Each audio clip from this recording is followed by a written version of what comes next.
So when I travel around and do this work, I derive tremendous joy because I know people are walking out of there elevated to a different level and their lives are going to be better. Right? That's just me. Now, you may be like, I have a friend who's a chef. This is what he wants to do. This is his life. He loves being in that kitchen. He loves coming up with new stuff. He loves seeing people happy eating his food. It doesn't matter what you do. It could be sweeping floors. It makes no difference. As long as you have a sense of mission and you can connect it to joy. That's what we want to do as far as getting ourselves caught up. So when you do this, how many of you are fearful or nervous about the whole business thing? Okay, if your hand is not up, you're lying, so it's fine. Every person who goes into anything new is nervous.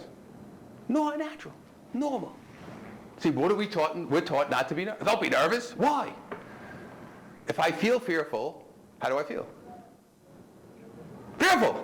It's not a trick question, right? If I feel fearful, I feel fearful. Don't tell me not to feel. So here's what happens. When you go in to do this business, there are going to be times when you're going to be really fearful. You say, wow, I really hope I can do this. I hope I can get it right. I hope I can do this. And there's going to be other times when you feel like you're God. And we all go back and forth like that. But I want you to accept the fact that you are going to feel fear. And make it okay. Because what people try to do is they try to repress that fear and make believe it's not there. And what that happens is when you try to repress energy, it actually expands within you. I'll tell you a little bit about that too.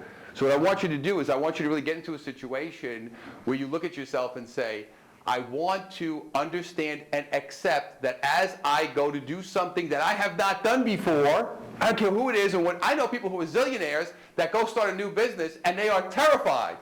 Why? They have money. Why are they terrified? What do you think? Failure. Fear, but fear of what else? Why? Success.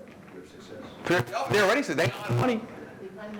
They don't know. They're like, hey, I don't know if this is going to work. So that feeling is still there, even with a person who's saying, wow, I'm really successful, but I never did this.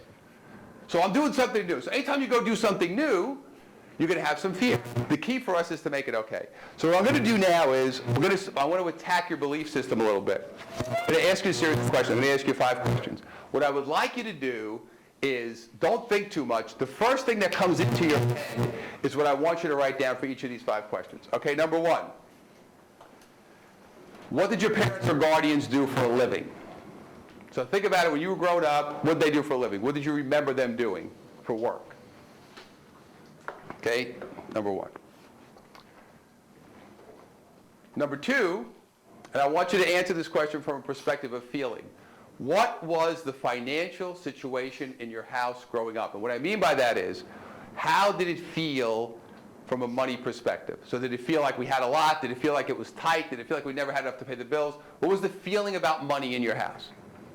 Whatever was the first feeling you got, I want you to write that one down. Okay? Number 3. What is the first thing you associate with going to work? Whatever popped into your head. Don't think, because whatever pops in is the truth. You could try to manipulate, but we don't want you to do that. You mean when you were younger? Right now. First thing, you go to work. How's it feel? Go to work. What comes into your head? Number 4. How did you select your current career, whatever you're doing now?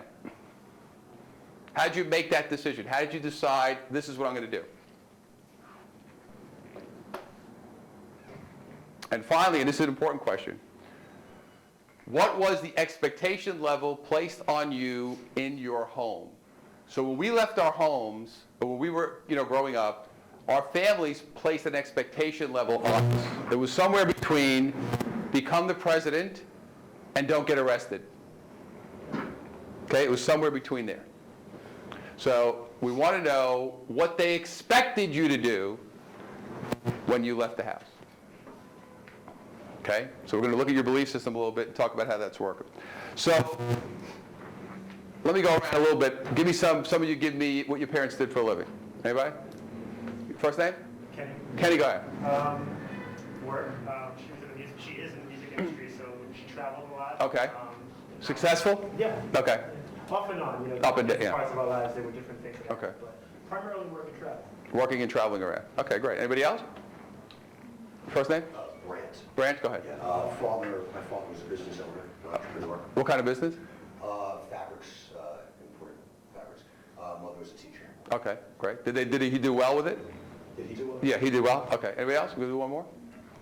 Yes? My mother was a housewife and my father was a professor in the cleaners. Oh, okay, it was a presser and the cleaners. Okay, a couple of interesting statistics. Less than 5% of the population achieves a level of success that is considered significantly better than their parents. Why? Because what we saw is what we took as this is the way it is. If I'm supposed to be middle class, if I'm supposed to be poor, if I'm supposed to be low. So when you see people, oh wow, look at these amazing stories. For every one amazing story, there's 9 million bad ones. You know, you see this guy and you watch these Pursuit of Happiness and you see these movies and you see these unbelievable success stories. For every one of those, I'll show you 5,000 other guys here who killed themselves or went on drugs or did whatever they did. So we have to understand that it's very difficult because our belief system was set up by what we perceived as normal. So this is normal. This is what I consider to be normal.